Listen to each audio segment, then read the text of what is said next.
Electrochemistry chapter का last topic है पुत्र आपका बैटरी, सेल्स और करोजन। आज हम उसको कवर करेंगे। तो सबसे पहले बैटरीज क्या हैं? Battery is a combination of 2 और मोर देन 2 सेल्स।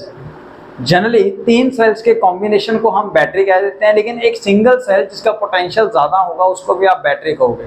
तो हम क्या कह सकते हैं? बैटरी या batteries, it is a combination of number of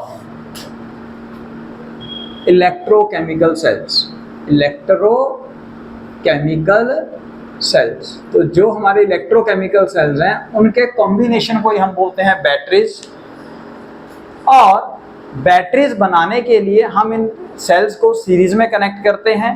और हमारे पास जनरली 2 तरह की बैटरीज होंगी पुत्र, एक प्राइमरी cells या primary batteries, then we have secondary cells या secondary batteries। तो हम इनको ऐसे समझ सकते हैं कि प्राइमरी सेल्स वो सेल्स होते हैं जो नॉन रिचार्जेबल होते हैं। नॉन रिचार्जेबल का मतलब जिनको आपने एक बार यूज किया आप उनको दोबारा यूज नहीं कर सकते। सो प्राइमरी सेल्स और primary batteries are suppose to be those cells और battery which are not used again and again. Once they are used, they are not rechargeable। ये रिचार्जेबल नहीं होते। इसका example, most common example dry cell, leclanche cell या फिर button cell. Button cell जो dry cell और leclanche cell हैं, ये पुत्र आपके यूज होते हैं टॉयज में, टॉर्च में, ठीक है, जो इंस्ट्रूमेंट्स होते हैं जिनके अंदर वो सेल्स लगते हैं ना, ड्राई सेल्स। तो उन केस के अंदर आपने देखा भी होगा जो आप सेल वंस यूज कर लेते हो तो वो दोबारा यूज नहीं होते, ठीक है। टॉर्च या टॉयज वगैरह के अंदर आपने नॉर्मली ये ड्राई सेल यूज किया हुआ देखा है। उसके इसका दूसरा एग्जांपल जो प्राइमरी सेल का है वो है आपके पास बटन सेल, ठीक है, जिसको आप मरकरी सेल भी कहते हो। बटन सेल या मरकरी सेल भी कहते हो। वो आपकी वॉचेज में यूज होता है, छोटे छोटे होते हैं ना, छोटे छोटे से सेल, और वो जब एक बार यूज हो जाए तो आप उसको घेर देते हो और नया सेल डलवा लेते हो। तो वो है मरकरी सेल जो आज हम डिटेल में स्टडी करेंगे।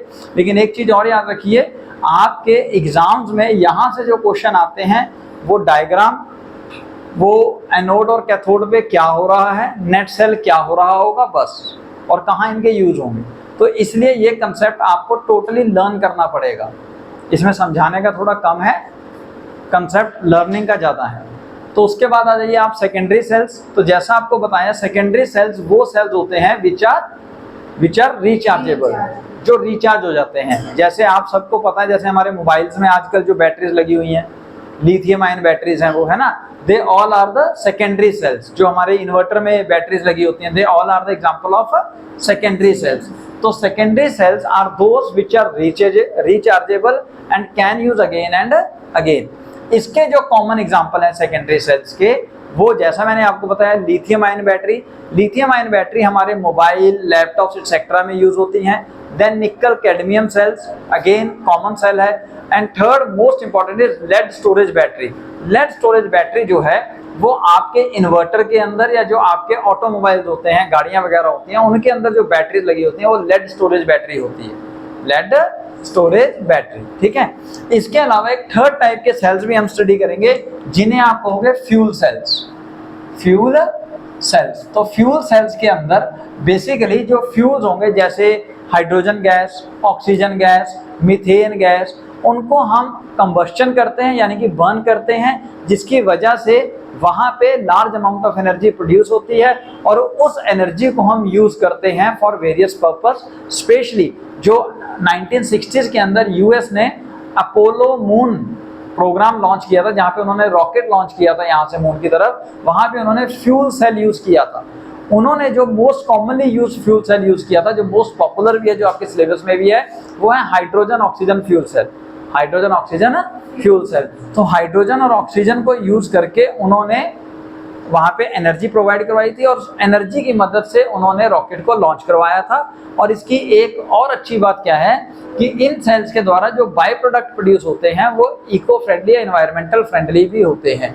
जैसे अगर आप हाइड्रोजन और ऑक्सीजन फ्यूल सेल की बात करो तो उनकी वजह से जो बाय प्रोडक्ट प्रोड्यूस हुआ था वो था वाटर, और एस्ट्रोनॉट्स को वहां पे ये वाटर यूज कर लिया गया था फॉर ड्रिंकिंग पर्पस। हालांकि जो पानी इस मेथड से मिलता है उसके अंदर न्यूट्रिएंट्स तो नहीं होते, लेकिन पीने में वो काम आ सकता था। तो न्यूट्रिएंट्स वो यहाँ से लेके गए थे, वहाँ पे उन्होंने इस फ्यूल सेल के द्वारा प्रोड्यूस बाय प्रोडक्ट वाटर को यूज किया along with the nutrients drinking purpose के लिए। समझ आया पुत्र?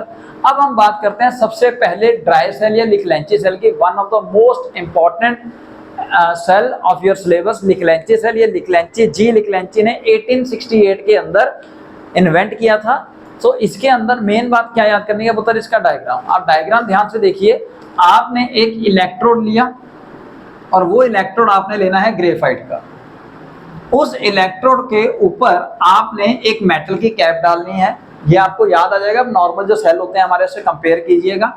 और एक लेना है आपने जिंक का कंटेनर, जिंक का कंटेनर, और इस जिंक के कंटेनर के अंदर आपने इलेक्ट्रोड के अराउंड सबसे पहले इंट्रोड्यूस करना है MnO2 और कार्बन को, यानी कि ये पाउडर फॉर्म में मैग्नीज डाइऑक्साइड और कार्बन को आपने लेना है और इनको सराउंड करना है by ammonium chloride and zinc chloride paste. अगर आपने कभी नॉर्मल सेल तोड़ के देखा हो तो पहले गीला गीला सा पेस्ट निकलता है, फिर अंदर से पाउडर निकलता है। तो जो वो गीला गीला सा पेस्ट है, थोड़ा सा थिक मटेरियल है, that is ammonium chloride and zinc chloride, और जो अंदर से पाउडर फॉर्म में निकलता है that is MnO2 and carbon. Clear हो गया पुत्र?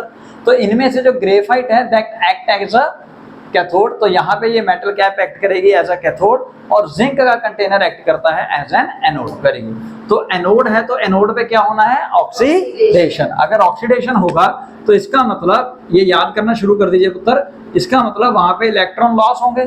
सो zinc loses two electron to give us zinc 2 positive ion, यानी कि जिंक का कंटेनर जो है वो अपने जिंक के मेटल को धीरे धीरे करके लूज करना शुरू कर रहा है। मेरी बात क्लियर होगी? एट कैथोड, कैथोड पे क्या होगा? MnO2 and ammonium ion will get reduce, तो इनकी क्या होनी है? रिडक्शन। तो रिडक्शन का मतलब क्या है पुत्र?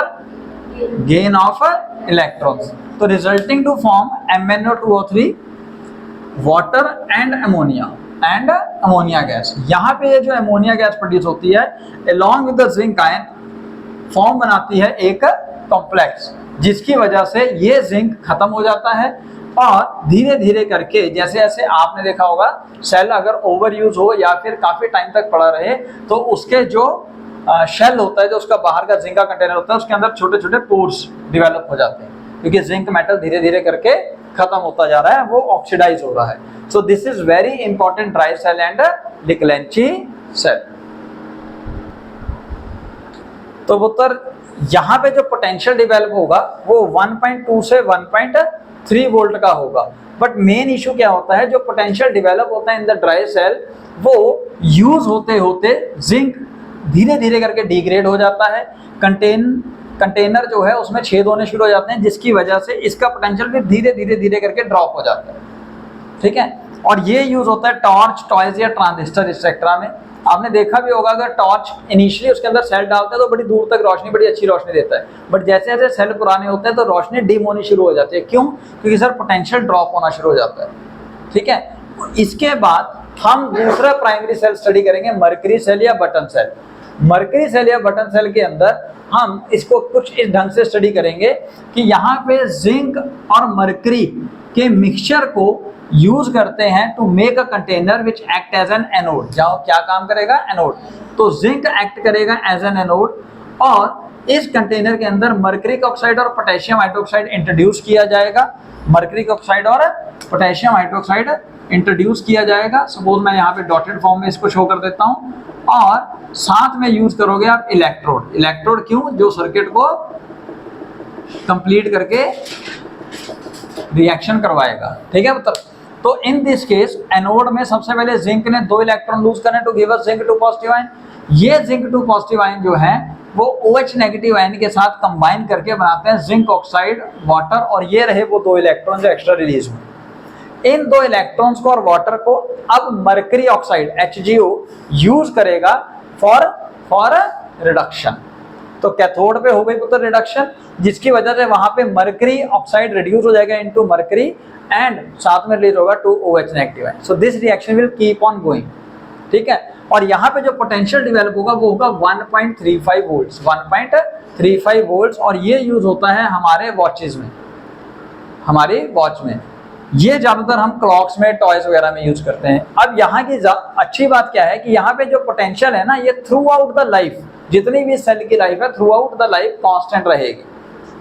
जब बंद होगा तो एकदम से ही बंद हो जाएगा, ऐसा नहीं होगा कि पहले थोड़ा थोड़ा करके यूज अप हो जाएगा, कम हो जाएगा, नहीं, वो प्रॉब्लम यहाँ पे है। मरकरी सेल के अंदर इस तरह का कोई इश्यू नहीं। So secondary cells, as we had already discussed, secondary cells are the rechargeable cells or a battery which can be used again and again on recharging. इसके 3 कॉमन एग्जांपल है, lithium ion batteries या cell जो कि हमारे mobiles या laptops में use होती हैं, देन निकल कैडमियम सेल्स या बैटरीज जो कि कॉर्डलेस फोन्स के अंदर यूज होती थी। इनका बेनिफिट ये होता है थोड़ी लाइट होती हैं, थोड़ी स्मॉल होती है, कम्पैक्ट होती हैं। देन लेड स्टोरेज बैटरी, और आपको ये भी पता होगा लेड स्टोरेज बैटरी जो है वो हमारे ऑटोमोबाइल्स और हमारे इन्वर्टर्स में यूज अप होती हैं। Now this is the diagram for lead storage battery. तो लेड स्टोरेज बैटरी में आपने कैसे डायग्राम बनाना है पुत्र, एक कंटेनर लेना है, उस कंटेनर के अंदर ऑल्टरनेटिवली लेड और लेड ऑक्साइड की प्लेट्स को इंट्रोड्यूस करना है और इनको सीरीज में कनेक्ट करना है। यानी कि सपोज ये जो हमारी ब्लू वाली है ये लेड के इलेक्ट्रोड्स हैं जिनको आपने सीरीज में कनेक्ट किया, जो एक्ट करेंगे as an anode. Then alternatively हमारे लेड ऑक्साइड अवेलेबल है और इनको आपने सीरीज में कनेक्ट किया जो एक्ट करेंगे एज अ कैथोड। और इन सारे इलेक्ट्रोड्स को आपने इंट्रोड्यूस करवाना है इन एन इलेक्ट्रोलाइट से 38% सल्फ्यूरिक एसिड बाय मास, जिसकी डेंसिटी कितनी होगी 1.30 ग्राम पर मिलीलीटर। क्लियर हो गया पुत्र? ओके। अब रिएक्शन होगा at anode, as you all know oxidation होगा। तो लेड जो है वो 2 इलेक्ट्रॉन लूज करेगा to give us lead 2 positive ion. Lead 2 positive ion take up the sulphate ion from the acid to form a lead sulphate and 2 electron. देसी भाषा में कि सर जी इन्होंने सल्फ्यूरिक एसिड जब टूटा, करंट पास हुआ होगा तो यहाँ से 2 H पॉजिटिव आयन और एक सल्फेट आयन प्रोड्यूस हुआ होगा। उस एक सल्फेट आयन को यूज कर लिया लेड ने, let's suppose to form lead sulphate and loss of 2 electrons. At cathode पे लेड ऑक्साइड की होनी है अब रिडक्शन, तो वो ये 2 इलेक्ट्रॉन गेन करेंगे अलोंग विद यहाँ पे सल्फ्यूरिक एसिड का 1 मोल और टूटेगा जो कि more of the H positive ion और सल्फेट आयन देंगे और ये सब कंबाइन करके बनेगा लेड सल्फेट और वाटर मॉलिक्यूल। तो आप यहाँ पे देखिए basically sulphuric acid during a redox reaction use up हो रहा है और कन्वर्ट हो रहा है into lead sulphate and water. तो यानी कि धीरे धीरे करके सल्फ्यूरिक एसिड की जो डेंसिटी है वो डिक्रीज हो जाएगी। अब अगर डेंसिटी फॉल हो गई अप टू 1.2 ग्राम पर मिलीलीटर, एट दैट टाइम आपके सेल को रिचार्जिंग की रिक्वायरमेंट है, आपका सेल अब डेड होने जा रहा है तो उसको दोबारा से रिचार्ज किया जाएगा। रिचार्जिंग के दौरान आप रिएक्शन को रिवर्स कर देंगे। रिवर्स का मतलब क्या है, अब लेड सल्फेट को बाहर से आप करंट प्रोवाइड करा के, हमारे इन्वर्टर्स की बैटरी ऐसे ही करते हैं ना पुत्र, बाहर से इलेक्ट्रिसिटी देते हैं तो वो चार्ज होती हैं, तो आप करंट प्रोवाइड करके लेड सल्फेट और वाटर को डिसोशिएट करेंगे into lead and lead oxide and sulphate ions along with H positive, तो वो बन जाएंगे सल्फ्यूरिक एसिड। ये लेड रिस्पेक्टिव इलेक्ट्रोड के पास जाके एक्यूमुलेट हो जाएगा, लेड ऑक्साइड डेफिनेटली कैथोड वाले इलेक्ट्रोड के पास जाके डिपॉजिट हो जाएगा and during this reaction approximately 6 volt of the energy या पोटेंशियल इज प्रोड्यूस्ड। अगर आप इससे ज्यादा ही बड़ा पोटेंशियल यूज करना चाहते हैं तो आप 6 to 12 वोल्ट की बैटरीज को लेड स्टोरेज बैटरी की मदद से पोटेंशियल डेवलप करा सकते हैं। जहां पे आप यहाँ पे आपने 3 सेल्स को एक तरह से कॉम्बिनेशन में यूज किया है, वहां पे आप 12 सेल्स या उससे ज्यादा भी आप यूज कर सकते हैं। Very important topic, fuel cell.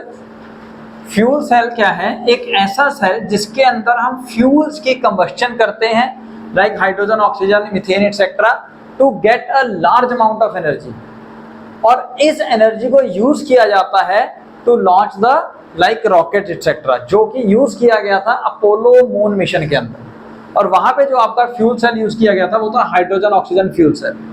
यही हमारे सिलेबस में है। आप इसका पहले कंस्ट्रक्शन देखिए। आपने कंटेनर लिया, उस कंटेनर के अंदर एक तरफ से हाइड्रोजन और एक तरफ से ऑक्सीजन को इंट्रोड्यूस करवाना है और उनके बीच में लेने हैं porous graphite electrodes which are made up of carbon और graphite along with silver, platinum और पैलेडिनियम, जो एक्ट करेंगे एज अ कैटलिस्ट। क्लियर हो गया पुत्र? अच्छा जी।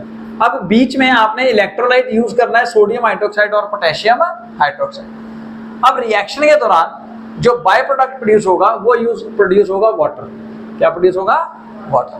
तो एनोड पे हाइड्रोजन जो है, इस बार हाइड्रोजन जो है वो एक्ट करेगा एज एन एनोड। तो हाइड्रोजन जो है वो देखिए क्या करेगा, दो हाइड्रोजन आयन है तो दो हाइड्रोजन है तो दो हाइड्रोजन आयन प्रोड्यूस होंगे along with the loss of 2 electrons, along with the loss of 2 electrons. ठीक है पुत्र? तो यानी कि दो हाइड्रोजन गैस है, इन्होंने 2 इलेक्ट्रॉन लूज करने हैं। बाय प्रोडक्ट पहले याद कर लो, मैंने पहले बोला है बाय प्रोडक्ट बनना है वाटर, तो मैंने एक वाटर मॉलिक्यूल लिखा, सपोज एक लिखा। ठीक है जी। अब वाटर मॉलिक्यूल बनने के लिए इसको OH नेगेटिव आयन चाहिए थे, जो कि इलेक्ट्रोलाइट्स हमें अवेलेबल करवा सकते हैं आराम से। तो यहाँ पे 2 OH नेगेटिव आयंस आएंगे जब बैलेंस करोगे, तो H2 + 2 OH negative ions will give 2 water molecule + 2 electron. इनको याद करने का ट्रिक आप बना सकते हैं, जो मैं बता रहा हूँ वो कवर कर लो। उसके बाद कैथोड पे क्या होनी है जी? रिडक्शन। तो ऑक्सीजन की होनी है रिडक्शन इन दिस केस। तो ऑक्सीजन इन 2 इलेक्ट्रॉन्स को गेन करेगा, पर यहाँ पे एक ऑक्सीजन 2 इलेक्ट्रॉन गेन करेगा, हमें यहाँ पे 2 ऑक्सीजन है पुत्र, तो वो 4 इलेक्ट्रॉन चाहिए होंगे। तो ऑक्सीजन 2 ने 4 इलेक्ट्रॉन गेन किए और साथ में इन वाटर मॉलिक्यूल को यूज किया to form a 4 OH negative ions. अब अगर आप ओवरऑल नेट रिएक्शन देखना चाहते हो तो नंबर ऑफ इलेक्ट्रॉन सेम होने चाहिए। तो नंबर ऑफ इलेक्ट्रॉन सेम होने के लिए यहाँ पे 4 है, यहाँ पे 2 है, इस ओवरऑल रिएक्शन को 2 से मल्टीप्लाई कर दो, तो आपके पास बनेगा 2H2 + 4 OH negative ions will give us 4 water + 4 electrons. Electron directly काट दीजिए, 4 OH negative ion 4 OH negative ion cut जाएगा, तो रह जाएगा 2H2 + 1 O2, इधर 2H2 और इधर 4H2, तो ये उधर जाके 2H2 रह जाएंगे। Then overall net reaction will be 2H2 + O2 will give you 2H2। So this cell is very important and it is of very useful because इसकी efficiency बहुत ज़्यादा हाई होती है, इससे continuously आप एनर्जी गेन कर सकते हैं। और ये एक पोल्यूशन फ्री सेल है, पोल्यूशन फ्री सेल है यहाँ पे, क्योंकि जो बाय प्रोडक्ट बन रहा है आप उस बाय प्रोडक्ट को भी यूज कर रहे हो। Since fuel cells are efficient, free from pollution, so they are being used more and more commercially। तो जितने भी सेल्स हम कॉमर्शियली यूज कर रहे हैं उन सबको हम क्या कह रहे हैं? बैटरीज। क्या कह रहे हैं? बैटरीज। ठीक है, मतलब तो ये आपके सिलेबस में आप इनको अच्छे से याद कीजिएगा।